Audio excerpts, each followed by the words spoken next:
Bismillahirrahmanirrahim. Assalamualaikum warahmatullahi wabarakatuh. Alhamdulillahirabbil alamin. Nahmaduhu wa nasta'inuhu wa nastaghfiruhu wa natubu ilayh. Wa na'udzu billahi min shururi anfusina wa min sayyiati a'malina. Man yahdihillahu fala mudilla lahu wa man yudlil fala hadiya lahu. Asyhadu an la ilaha illallah wahdahu la syarika lahu wa asyhadu anna Muhammadan abduhu wa rasuluhu. La nabiyya wa la rasula ba'dahu amma ba'd. Ma'asyiral muslimin dan muslimat rahimani wa rahimakumullah jami'an. Alhamdulillah, pertama kita bersyukur kepada Allah Subhanahu wa taala atas semua nikmat yang Allah berikan kepada kita semua. Kita memohon kepada Allah Subhanahu wa taala semoga Allah Subhanahu wa taala menerima seluruh amal ibadah kita dan menjadikan kita orang-orang yang selalu bisa istiqamah di atas ketaatan kepada Allah Azza wa Jalla. Amin ya rabbal alamin. Ma'asyiral muslimin dan muslimat rahimani wa rahimakumullah jami'an. Insyaallah pada kesempatan kali ini sebagaimana biasa kita akan membahas doa-doa yang diajarkan oleh Nabi sallallahu alaihi wasallam, yang pada kesempatan kali ini kita akan membahas sebuah doa yang ini termasuk dari doa yang lafadznya diajarkan oleh Nabi sallallahu alaihi wasallam, yang hadisnya adalah hadis yang sahih diriwayatkan oleh Imam An-Nasa'i dalam Sunan beliau, Sunan Nasa'i, dan hadis ini dinyatakan sahih oleh Syekh Al-Albani rahimahullahu taala. Baik, hadis ini Yulan akan bacakan terlebih dahulu lafadznya, kemudian kita akan terjemahkan secara harfiah terlebih dahulu, baru kemudian kita jelaskan. Baik, lafaz doa ini adalah Allahumma hdini li ahsanil a'mali wa ahsanil akhlaqi la yahdi li ahsaniha illa anta wa qini sayyi'il a'mali wa sayyi'il akhlaqi la yaqi sayyi'aha illa anta. Ulangi.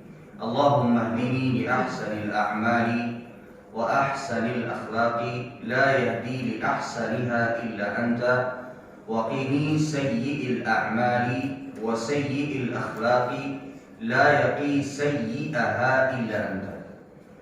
Baik, hadis ini Bapak Ibu sekalian yang dirahmati oleh Allah Subhanahu wa taala adalah hadis yang dimana Nabi sallallahu alaihi wasallam mengajarkan kepada kita untuk meminta. Kalau secara umum ada dua, tapi kalau diperinci kurang lebih ada 4 permintaan yang disebutkan oleh Nabi sallallahu alaihi wasallam di dalam hadis ini. Artinya, Allahumma hdini li ahsanil a'mal. Ya Allah, berilah petunjuk kepada hamba-Mu, atau berilah petunjuk kepadaku untuk berbuat sebaik-baiknya amalan, atau untuk bisa sampai kepada amalan yang paling baik. Wa ahsanil akhlaq, dan juga berilah petunjuk kepada hamba-Mu untuk bisa berakhlak dengan sebaik-baiknya akhlak. La yahdi li ahsaniha illa anta.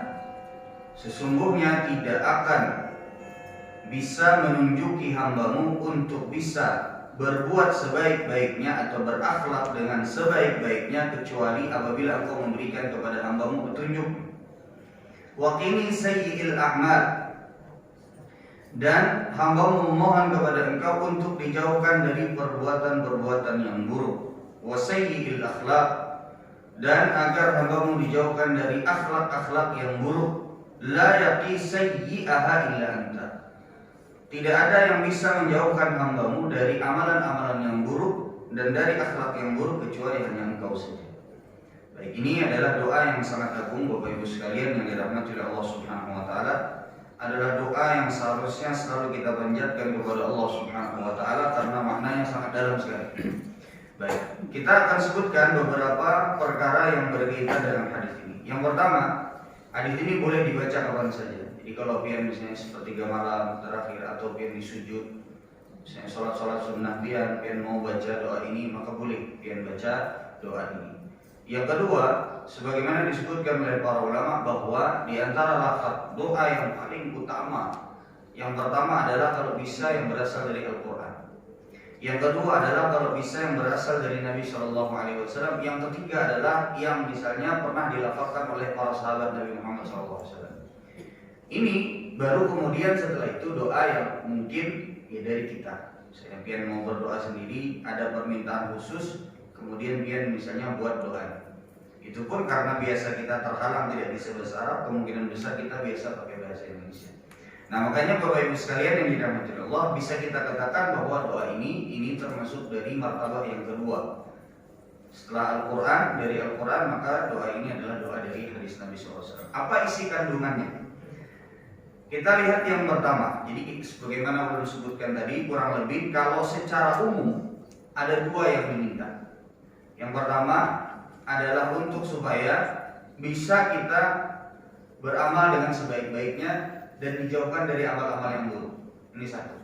Yang kedua adalah agar supaya kita diberikan hidayah dan petunjuk untuk bisa berakhlak dengan sebaik-baiknya dan dijauhkan dari akhlak yang buruk. Ini kalau secara global. Tapi kalau secara terperinci ada 4 berarti.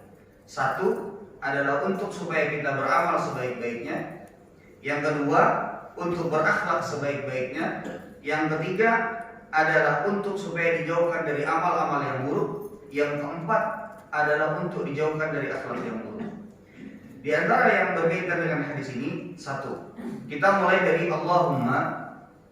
Nah ini ketinggalan alifnya Pak Satu. Ini yang benar adalah Allahumma dini.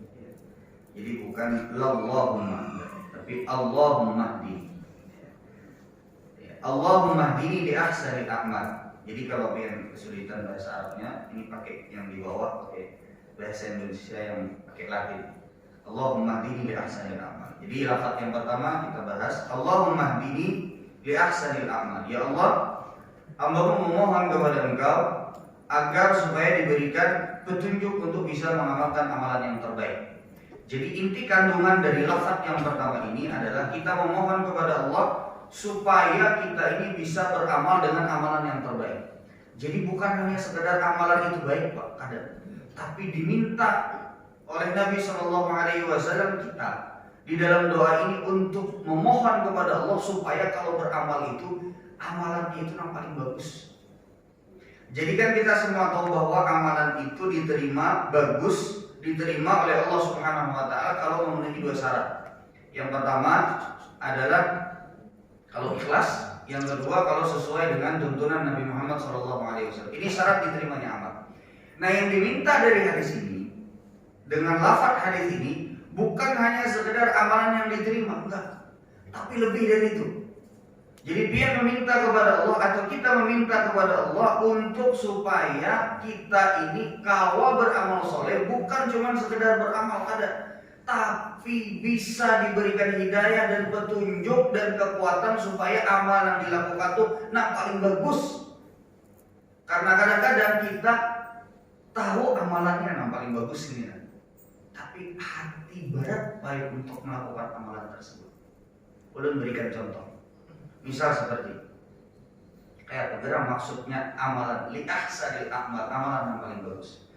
Seperti misalnya ya, di antara yang disebutkan oleh para ulama contohnya adalah kita semua tahu yang ngarannya ada disebut di dalam Islam itu faraid. Faraid itu artinya adalah yang wajib. Contoh seperti pian sholat 5 waktu ini faraid yang wajib. Atau puasa Ramadan itu yang wajib. Zakat itu yang wajib. Kemudian setelah itu haji itu yang wajibnya Pak. Maka ini adalah sesuatu yang baik. Tapi ketika pian mengikutkan sunnah-sunnah yang mengikuti perkara yang wajib tersebut, maka ini menjadi ahsanil a'mal, amalan yang paling baik. Contoh seperti misalnya pian sholat fardu, sholat subuh, datang ke masjid.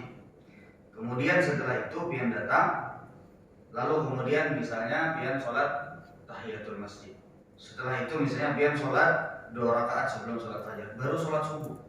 Habis sholat subuh 4 pengajian pulang. Nah ini disebut dengan ahsanil a'mal, yang paling bagus. Yang bagus kayak apa? Bagus pian datang ke masjid, sholat subuh, habis itu bunyi, bagus saja. Tapi yang ahsanil a'mal adalah pian membuka sholat pian dengan sholat sunnah. Kalau ada ba'diyahnya berarti ba'diyahnya seperti sholat zuhur, sholat maghrib, sholat isya itu ada ba'diyah. Maka pian lakukan ba'diyahnya. Nah ini disebut dengan mengerjakan sholat li ahsanil a'mal, dengan cara yang paling bagus. Yang lain, contoh seperti misalnya kalau tadi kan diikuti dengan yang sunnah. Setelah pian mengikuti dengan yang sunnah, pian lakukan sholat itu berjamaah dengan dan di tempat yang paling bagus, di shop yang pertama. Ini disebut dengan ahsanil a'mal, yang paling bagus. Lebih dari itu, setelah selesai sholat pian berzikir kepada Allah Subhanahu wa taala. Nah, ini disebut dengan ahsanil a'mal. Artinya pian mengerjakan sebuah kewajiban, pian mengerjakan sebuah perbuatan yang baik, tapi yang pian kerjakan adalah amalan yang tingkatannya paling tinggi. Contoh seperti misalnya, sampai pada saat pian waktu shaum Ramadan, puasa Ramadan. Pada saat puasa Ramadan, pian tidak hanya memuaskan diri dengan berpuasa Ramadan saja. Pada saat puasa Ramadan, pian mengaji di sana, pian umat pengajian, pian berinfak, bersedekah di sana. Artinya pian melakukan puasa dengan cara yang paling bagus. Kadang berpuasa aja misalnya menahan lapar dan haus dari terbit fajar sampai tenggelam matahari. Barangnya murim kan misalnya dari awal sampai tutup. Ini kan juga melakukan kewajiban, murim, tapi puasa kada batal puasanya, melaksanakan kewajiban. Tapi tidak ahsanil a'mal, tidak yang paling baik. Bisa dimengerti Pak sampai sini? Nah, ini disebut dengan ahsanil a'mal. Contoh yang lain, misalnya pian setelah puasa Ramadan mengikutkan misalnya dengan puasa 6 hari pada bulan Syawal. Ini disebut dengan ahsanil a'mal. Contoh yang lain, misalnya pian mengeluarkan zakat, sampai waktunya pian mengeluarkan zakat. Biasanya orang mengeluarkan zakat itu Pak, pasti ada hitungan ragu-ragu. Pasti ada hitungan ragu-ragu. Ini kira-kira apa? Apalagi zakat ini adalah zakat, biasanya zakat qurudut tijarah atau zakat perhitungan barang jual beli yang untuk dijual. Itu pasti ada ragu-ragu. Ahsanil a'malnya kayak apa? Misalnya zakat pian jatuh misalnya 1 miliar. Berarti 1 miliar berapa? Berarti 25 berapa Pak? 25 juta. Kan 2,5% berarti 25 juta. Pian ini asal ragu-ragu. Lebih akan jadi 1,5 miliar misalnya. Berarti zakatnya berapa? Berapa? Sekitar berapa? 37,5 ya. Ya lah kayaknya 37,5 ya. Kurang lebih segitu. Misalnya juta atau bisa dilebihkan 10 juta. Ada lebihannya. Ahsanil a'mal yang paling bagus. Jadi ketika pian ragu-ragu, nah ini kira-kira seberapa seinikah misalnya tambahin. Nah, ini disebut dengan ahsanil a'mal. Artinya pian tidak hanya sekedar melakukan kewajiban, tapi juga memberikan yang lebih daripada kewajiban tersebut. Ini disebut dengan ahsanil amal. Dan ini tidak setiap orang bisa melakukannya. Misal seperti pian, misal di antara kewajiban seorang anak adalah berbakti kepada kedua orang tua. Misal seperti kuitan pian lagi pada zaman awal. Di antara kewajiban pian adalah berarti pian menengok kuitan pian, lihati kuitan pian. Kewajibannya yang lebih dari kewajiban itu apa? Misalnya pian bawakan apa yang sedang perlu. Kemudian setelah itu misalnya tawarkan ke dokter kah, ma, abah ke dokter kah, kita berangkat. Nah, ini disebut dengan ahsanil amal, lebih dari itu. Artinya pian melakukan lebih dari sekedar kewajiban. Kenapa Nabi SAW sampai mengajarkan kepada kita untuk supaya meminta yang terbaik amalan itu Pak? Kenapa? Karena biasanya manusia atau kita secara umumnya kalau sudah sampai kepada titik kewajiban itu banyak yang mencukupkan diri. Itulah kenapa Nabi menyuruh kita untuk kalau berdoa, minta berdoa dengan amalan yang paling baik. Karena biasanya sangat sering kita ini kalau sudah sampai tahu kewajibannya itu, ya sudah sampai situ aja. Nah, ini diantara yang berkaitan dengan ahsanil a'mal. Kemudian yang kedua, yang kita diminta oleh Nabi SAW untuk meminta kepada Allah Subhanahu Wa Taala wa ahsanil akhlak, dan dengan akhlak yang paling bagus. Artinya di sini Nabi SAW menyuruh kepada kita untuk meminta kepada Allah supaya kita ini berakhlak. Kenapa Pak? Nabi SAW meminta kita untuk supaya kita ini diberikan petunjuk untuk bisa berakhlak yang baik. Karena akhlak itu Pak ada 2 jenisnya. Jadi akhlak yang baik itu ada berapa jenis Pak? 2. Satu ada yang disebut dengan muktasab. Muktasab itu yang bawaan mulai lahir, itu ada Pak. Ada orang yang memang akhlaknya itu baik mulai lahir. Mulai abah kayaknya tuh tahuan orang bahwasanya akhlaknya memang itulah keluarganya ini. Ada orang yang memang keluarganya ini adalah keluarga yang dermawan. Tahuan orang mulai kai-kainya berharidah kayak itu. Ada orang yang memang terlahir sebagai orang yang jujur, Pak. Jadi memang mulai lahir didikan keturunannya itu dasar jujur. Ini disebut dengan muktasab. Ini disebut dengan jibili. Ini disebut dengan jibili. Jibili itu artinya penang bawaan mulai lahir.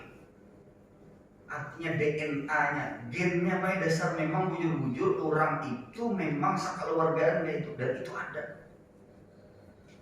Makanya biar lihat ada orang yang sekeluargaan akhlaknya baik. Kalaupun ada yang kada baik itu sedikit. Makanya terkadang itu keluarga yang bisa, wah keluarga itu dihormati. Kenapa? Karena memang orangnya baik-baik. Nah ini disebut dengan mereka memang memiliki akhlak yang disebut dengan akhlak jibili. Allah takdirkan mereka terlahir dengan akhlak tersebut. Dan ini pernah ditanyakan oleh salah seorang sahabat Nabi Shallallahu Alaihi Wasallam dalam sebuah hadis. Ya. Ada salah seorang sahabat yang bernama Al-Ashad bin Qais radhiyallahu taala anhu. Jadi pada saat Al-Ashad bin Qais ini pak pemuka kaum atau pemimpin kabilah. Al-Ashad bin Qais pada saat beliau datang kepada Nabi Muhammad untuk pertama kali untuk memberitahukan bahwasanya kabilahnya sudah masuk Islam semua. Jadi beliau datang dengan orang-orang dari kabilah untuk datang memberitahukan Nabi bahwasanya mereka sudah Islam. Satu kabilah nih Pak datang ke kota Madinah. Pada saat sudah dari jauh, orang-orang dari kabilah Al-Ashad bin Qais kada sabar lagi bertemu dengan Nabi. Akhirnya ketika mereka datang melihat Nabi dari jauh, mereka langsung menyerbu Nabi Muhammad. Menyerbu di dalam artian hendak bertamu. Dalam tanda kutip ini konotasi yang positif. Jadi datang hendak memeluk Nabi, hendak bersalaman lawan Nabi, hendak memberitahukan bahwa mereka sudah masuk Islam. Kecuali Ashad bin Qais, pemimpin kabilahnya. Ashad bin Qais ketika melihat Nabi dari jauh, sidin berpaling dulu. Berpaling kahiga, mandi dulu sidin karena perjalanannya jauh.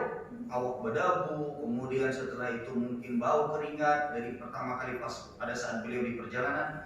Berkepinggir sidin, cari tempat mandi dulu sidin, berganti baju, datang ke masjid, orang sudah berkumpulan, diikat sidin dulu unta sidin. Tunggangan sidin diikat, bujur-bujur supaya jangan lepas. Kemudian setelah itu datang kepada Nabi. Datang dengan keadaan yang paling bagus. Maka Nabi SAW melihat hal ini mengatakan, ya Ashad, wahai Ashad, inna fika khaslatain. Sesungguhnya engkau memiliki dua sifat. Yuhibbuhum Allah wa Rasul. Yang Allah Subhanahu wa taala mencintai akhlak tersebut. Jadi dua akhlak yang kata Nabi SAW, Allah dan Rasulnya senang dengan akhlak tersebut. Maka kata Nabi SAW, al-hilma wal ana. Yang pertama adalah kata Nabi SAW adalah ketenangan dalam bersikap, dan yang kedua adalah kecerdasan. Di kecerdasan dan juga ketenangan dalam bersikap, artinya bijaksana.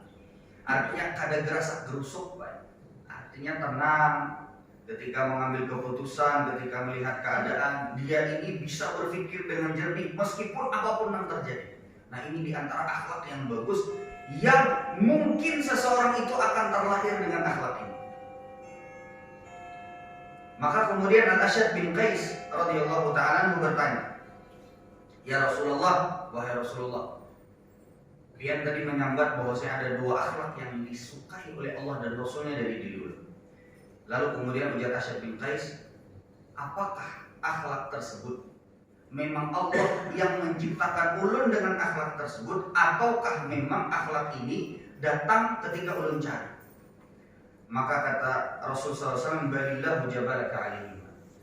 Kada wahai Ashad bin Qais, Allah yang mentakdirkan engkau lahir dengan akhlak tersebut. Nah ini menunjukkan kepada kita ada jenis akhlak yang memang orang itu terlahir memang dengan akhlak tersebut. Ada orang Pak, subhanallah, kadang-kadang malah beding sanak satu sama lain pun berbeda. Ada yang seikung ketika blak ada masalah langsung panik. Ada yang ketika ada masalah langsung muntung nih kada kawa setuk bepandir. Ada yang ketika dapat masalah, ada yang ketika misalnya dia mendapatkan sesuatu yang seharusnya dia bisa berpikir dengan dia diam. Bahkan ada yang misalnya dia sholat terlebih dahulu minta petunjuk kepada Allah, kan sulit ini Pak. Makanya Nabi SAW mengatakan innamas sabru inda sadmatil ula. Sabar itu ketika kita dapat masalah itu adalah ketika kita baru pertama kali dapat masalah. pian dapat masalah dengar kabar sesuatu yang tidak baik, naudzubillah min dzalik, maka disitulah dites akhlak pian. Sabar gak kadang di sadmah al-ula, pada saat hentakan pertama dari musibah itu yang, dan tidak setiap orang bisa melewatinya. Asyad bin Qais ini termasuk dari orang yang sangat bijaksana, luar biasa, tapi beliau terlahir dengan akhlak tersebut. Ini jenis akhlak yang pertama. Ada jenis akhlak yang kedua yang disebut dengan muktasab, akhlak yang ini adalah akhlak yang dipelajari, dicari, dan juga dipraktekkan dengan sekuat tenaga sehingga dia memiliki akhlak tersebut. Jadi aslinya baik. Yang kedua ini, misal seperti di dalam sebuah hadis Nabi SAW mengatakan, wa may yatasabbar yusabbirullah. Barang siapa yang berusaha untuk bersabar, Allah akan jadikan dia penyabar. Artinya sebelumnya penyabar kata apa? Ini kita perhatikan hadisnya, kata Nabi SAW, wa may yatasabbar yusabbirullah. Barang siapa yang berusaha untuk bersabar, Allah akan jadikan dia sebagai seorang yang penyabar. Berarti sebelumnya penyabar kata apa? Ada penyarikan juga. Wa man yatasabbar yusabbirullah. Kata Nabi SAW, barang siapa yang berusaha untuk menjadi seorang penyabar. Artinya berusaha, ada gerakan untuk berusaha untuk menjadi seorang penyabar, ada usaha, ada jam terbang yang dia lalui untuk menjadi seorang penyabar. Awal mungkin kada sabar, yang kedua kada sabar, yang ketiga kada sabar, tapi berusaha terus untuk sabar. Maka kata Nabi SAW, yusabbirullah, Allah akan jadikan dia sebagai seorang yang penyabar. Jadi di sini Bapak Ibu sekalian yang dirahmati oleh Allah Subhanahu wa taala, makanya Nabi juga menyatakan di dalam sebuah hadis, ana za'imun bi baitin fi a'lal jannah liman hassana khuluquhu. Aku, kata Nabi SAW, menjamin rumah istana di dalam surga bagi orang-orang yang berusaha memperbaiki akhlaknya. Nah, ini artinya akhlaknya sebelumnya belum terlalu bagus tapi kemudian diperbaiki. Kata Nabi SAW, ini dijamin surga atau dijamin rumah di dalam surga di tingkatan yang paling tinggi. Nah, ini menunjukkan kepada kita, Bapak Ibu sekalian yang dirahmati Allah Subhanahu wa taala, ada bujur nih. Orang nambah padah biasa kalau ditagur, Pak Haji itu kan bagus kayak itu. Atau misalnya pian ditagur anak pian, atau pian menagur anak pian, atau siapa saja yang ditagur, kemudian setelah itu dijawab, aku ini mulai lahir dari ini, aku ini mulai kayak ini, sudah aku ini diciptakan oleh Allah. Karena Allah kada boleh gitu baik kita menyembah itu. Aku ini memang dasar kayak ini, sudah kada boleh lagi dirubah karena Nabi SAW menyatakan kepada kita bahwa siapa yang akan menjadi seorang yang bersabar, berusaha untuk menjadi seorang penyabar, maka dia akan Allah jadikan sebagai orang penyabar. Artinya begini Pak, meskipun ini contohnya adalah sabar, ya meskipun ini contohnya, tapi ini berlaku pada semua akhlak yang baik. Berlaku pada semua akhlak yang baik. Artinya kadang-kadang kita memiliki akhlak yang tidak baik. Kalau kita bersabar, Bapak Ibu sekalian yang dirahmati oleh Allah Subhanahu wa taala, kalau kita berusaha untuk mencari akhlak tersebut, mempraktekkan akhlak meskipun awalnya gagal, maka Allah akan jadikan kita berakhlak dengan akhlak tersebut. Ya, artinya tidak bisa kita mengatakan bahwasanya sudah aku kayak ini, sudah kayak ini, sudah sampai mati, sudah penyarikan aku sudah sampai mati, karena apalagi aku dirubah. Oh, atau misalnya nih gerasa kerusuk ketika dapat masa ini di antara akhlak yang buruk adalah ketika kita dapat sesuatu yang dapat suatu musibah dan suatu masalah, kemudian setelah itu gerasa gerusuk, kemudian tidak berpikir sehingga kemudian salah mengambil keputusan, atau misalnya akhlak yang ketujuh menyambati orang dan lain sebagainya. Ini kawat dirubah, dusta kalau saya tidak bisa. Karena Nabi SAW menjanjikan kepada kita bagi orang-orang yang berusaha. Ini kenapa sampai Nabi menyatakan wa may yatasabbar yusabbirullah. Kenapa jadi sabar yang diambil permisalan oleh Nabi, lain akhlak yang lain? Karena sabar itu termasuk akhlak yang paling baik. Sabar itu paling baik. Makanya ujar orang, sabar itu ada batasnya. Salah tuh Pak. Sabar itu ada batasnya. Makanya Allah Subhanahu wa taala menyebutkan dalam Al-Qur'an, innama yuwaffas sabiruna ajrahum bighairi hisab. Sesungguhnya orang-orang yang sabar itu akan diberikan pahala dan ganjaran tanpa ada hisabnya. Maksudnya kada ada batasnya pahala sabar tuh Pak. Ini menunjukkan sabar itu ada batasnya. Artinya kada ada batasnya, sabar ya sudah.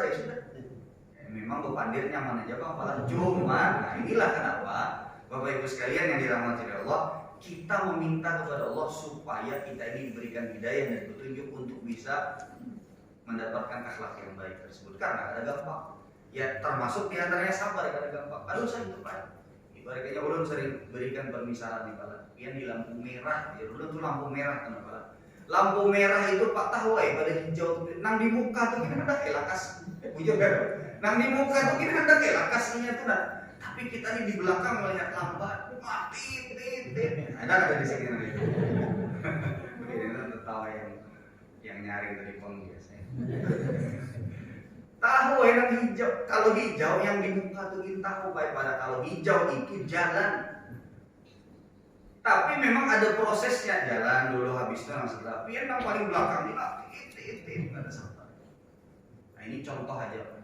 Nah makanya Bapak Ibu sekalian yang dirahmati Allah, akhlak yang baik itu naik turun. Kadang-kadang yang namanya akhlak yang muktasab ini, yang namanya akhlak yang kita pelajari itu kadang-kadang naik, kadang-kadang kita bisa sabar, kadang-kadang kita bisa sabar, kadang-kadang kita bisa bijaksana, kadang-kadang kita tidak bisa bijaksana. Nah ini kenapa kita selalu seharusnya meminta kepada Allah Subhanahu wa taala dengan doa ini. Allahumma hdini bi ahsanil a'mal. Ya Allah, hamba memohon kepada Engkau untuk supaya diberikan petunjuk untuk melakukan amalan yang terbaik wa ahsanil akhlak dan akhlak yang terbaik. Kemudian kata Nabi sallallahu alaihi wasallam, ya, kita tutup dengan ini. Kata Nabi sallallahu alaihi wasallam, wa qini sayyi'il a'mal. Dan jauhkanlah ya Allah hamba dari amalan-amalan yang buruk. Kalau sayyi'il a'mal ini bukan amalan yang terburuk ada baik, tapi amalan yang buruk sekecil apapun kita minta dijauhkan oleh Allah Subhanahu wa taala dari amalan buruk tersebut. Wa sayyi'il akhlak, dan juga dari akhlak yang buruk. Kenapa sampai Nabi ini meminta kepada kita supaya kita meminta kepada Allah untuk dijauhkan dari akhlak yang buruk? Karena di antara sebabnya adalah akhlak yang buruk itu bisa menghancurkan amal saleh seorang hamba. Ujar Nabi sallallahu alaihi wasallam di dalam sebuah hadis, yang hadisnya ini diriwayatkan oleh At-Tabrani di dalam Al-Mu'jam Al-Wasit, dan hadis ini dinilai hasan oleh Syekh Al-Albani rahimahullah. Ujar Nabi sallallahu alaihi wasallam, "Wa inna su'al khuluqi yufsidul 'amala kama yufsidul khallu al-hasan." Sesungguhnya akhlak yang buruk itu merusak amal soleh seorang hamba sebagaimana cuka itu merusak madu. Jadi Bapak Ibu sekalian yang dirahmati Allah, ternyata akhlak yang buruk itu kepada siapapun, bahkan kepada binatang sekalipun. Kucing lalu pian simpak sampai pincang kucingnya, bayangkan. Gara-gara lalu di hadapan pian pas pian makan. Padahal lalu kendarinya memulih kendari sedikit. Padahal memulih kendari apa sih? Mulih melihat-lihat ya. Paham nggak dayanya Pak? Berdiri pian simpak pincang betisnya seperti itu. Nah ini Bapak Ibu sekalian yang dirahmati Allah Subhanahu wa inna su'al khuluqi. Sesungguhnya akhlak yang buruk itu kata Nabi sallallahu alaihi wasallam merusak amal soleh sebagaimana cuka itu merusak madu. Jadi madu itu baik kalau dimasukkan cuka itu rusak. Seperti itulah amal soleh. Artinya kalau pian madu nih Pak, pian berjualan madu misalnya. Masukkan cuka, payulah lagi madu tuh. Ada payu. Bujur ini masukkan banyu gini ibaratnya, tapi kalau dimasukkan banyu kau jadi minum muncul dimasukkan karena kau dipakai lagi Pak. Nah ini Bapak Ibu sekalian yang dirahmati Allah Subhanahu wa taala, bahwasanya kenapa sampai kita diminta oleh Nabi SAW untuk meminta agar supaya akhlak dijauhkan dari akhlak ini. Dalam hadis yang lain, nah ini hadis yang diriwayatkan oleh Ibnu Majah dan dinilai hasan oleh Syekh Al-Albani rahimahullah. Kata Rasul sallallahu alaihi wasallam, "Salah satu la turfa'u lahum salatuhum fawqa ru'usihim." Berkaitan dengan sholat, kita akan kalah amalan yang pertama kali dihisab oleh Allah itu sholat. Kata Nabi ada 3 golongan. Orang yang amalannya tidak diangkat meskipun hanya 1 jengkal. Di amalan itu ketika dia beramal soleh ada baik pahalanya, tapi tidak diangkat ke atas. Tidak lebih dari 1 jengkal. Lewat dari kepalanya ada lebih dari 1 jengkal. Ada 3 golongan. Yang kata Rasul sallallahu alaihi wasallam pahalanya tidak diangkat kepada Allah Subhanahu wa taala meskipun hanya 1 jengkal, ada lebih dari 1 jengkal. Yang pertama kata Nabi sallallahu alaihi wasallam, rajulun amma qauman wa hum lahu karihun. Yang pertama adalah seseorang yang mengimami atau jadi imam tapi jamaah masjidnya ke arah tujuan. Ini bila memaksakan masih jadi imam, maka berarti ujar Nabi sallallahu alaihi wasallam amalannya tidak diangkat. Amalan salat. Ini menunjukkan bahwasanya ya, kalau salat saja tidak diangkat berarti amalan-amalan yang lainnya pun juga. Ada orang Bapak Ibu sekalian yang dirahmati oleh Allah Subhanahu wa taala di sebagian masjid, sebagian musola, sabijian masjid lawan tihang-tihangnya memparibasnya itu jakanya tihang nih kalau berpandir karena tujuh kalau ini jadi imam. Kenapa? Misalnya karena memang akhlaknya buruk atau karena misalnya memang ini disebutkan oleh para penjelas dari hadis ini kenapa sampai dia itu tidak disukai adalah karena misalnya dia ini akhlaknya kada bagus kawan tetangga, lawan jemaah mentang-mentang misalnya jadi imam, kemudian setelah itu sekehendak hati menyambati orang, akhlaknya buruk. Lalu sama masjid kan kada setuju. Bila ia masih memaksakan diri menjadi imam, ujar Nabi SAW tidak diangkat amal soleh. Ini satu. Jadi yang pertama adalah orang yang ketika menjadi imam tapi semestitan kada setuju. Satu.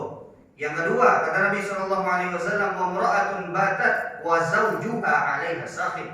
Adalah seorang wanita yang tidur dalam keadaan suaminya murka marah kepadanya. Ini kalau seandainya wanita tersebut salah. Tapi amun lakinya nang salah, nah ini lain kisah. Amun lakinya nang salah, jangan mentang-mentang ada hadis ini kemudian laki sahandak kawan bini, kada juga. Tapi ini maksudnya kalau istrinya itu salah, akhlaknya misalnya buruk kepada suaminya, lalu suami itu memendam rasa sakit di dalam hatinya sampai terbawa guring. Nih, sampai terbawa guring nih Pak. Nang bini misalnya guring mengaruk, nang laki kena bawa guring, mengatakan panggilan nang bini nih. Sebelum guring misalnya bersuara bini ini berucap. Nang ucapan tersebut misalnya tak ada nyaman di hati laki, sampai laki ini tak pandang kasal di dalam hati. Ujar Nabi SAW tidak diangkat pahala sholat dari seorang wanita tersebut.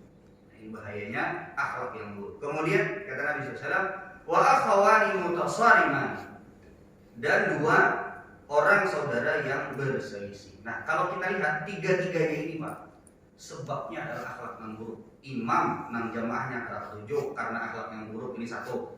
Yang kedua adalah seorang wanita yang membuat suaminya itu murka marah sampai terbawa guring. Kan sampai terbawa guring, sampai semalaman. Kalaupun kau guring masih terpikirkan sampai terbawa mimpi ucapannya tadi.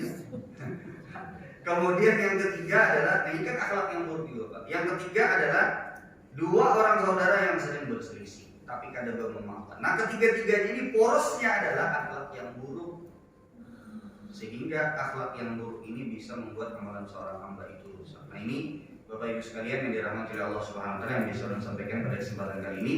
Maka banyak-banyaklah kita meminta kepada Allah Subhanahu wa taala untuk supaya kita diberikan hidayah, bisa kuat di dalam beramal dengan sebaik-baik amalan dan dengan berakhlak dengan sebaik-baiknya akhlak, dan dijauhkan dari amalan yang buruk dan juga dijauhkan dari akhlak yang buruk. Ini yang bisa saya sampaikan. Kita tutup dengan doa kafaratul majelis. Subhanakallahumma wa bihamdika asyhadu an la ilaha illa anta astaghfiruka wa atubu ilaik. Assalamualaikum warahmatullahi wabarakatuh.